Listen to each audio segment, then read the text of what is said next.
بسم اللہ الرحمن الرحیم۔ السلام علیکم دوستوں، ویلکم کرتا ہوں عمران آفیشیل میں۔ جو میرے بھائی سعودی عرب کا کسی بھی ممالک سے سفر کر رہے ہیں، دبئی، قطر، عمان، کسی بھی ممالک سے 14 دن کوارنٹائن کر کے سفر کر رہے ہیں، تو سعودی جو وزارت صحت ہے ان کی طرف سے ایک نیا ہدایت نامہ جاری کر دیا گیا۔ وہ تمام میرے بھائی جو سعودی عرب کے لیے جا رہے ہیں تو ان ہدایات پر عمل کرنا لازمی ہوگا۔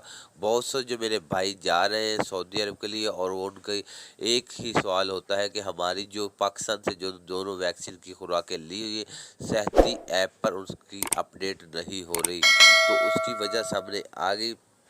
سعودی وزارت صحت کی طرف سے یہ کنفرم کر دیا گیا، ایک نئی پورٹل لانچ کر دی گئی ہے۔ اس پورٹل پر جن لوگوں نے اپنے اپنے ممالک سے ویکسین کی خوراک لی ہوگی وہ اس پورٹل پر جا کے اپنا ڈیٹا اپڈیٹ کریں اور آپ سعودی عرب کے لیے داخل ہو سکتے ہیں۔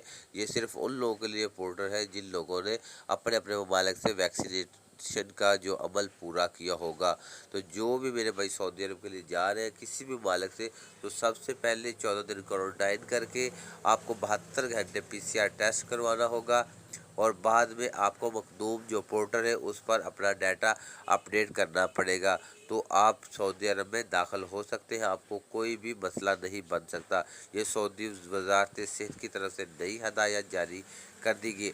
جو جیسے ہی انٹرنیشنل فلائٹ ڈائریکٹ سعودی عرب کے لیے جانا شروع ہوگی، تو جن لوگوں نے اپنے ممالک سے ویکسین کی خوراکیں لی ہوگی پھر بھی ان پر یہی عمل درآمد ہی ہوگا کہ ان لوگوں نے اپنا جو ڈیٹا ہے مخدوم پورٹل پر ہی سینڈ کرنا ہے۔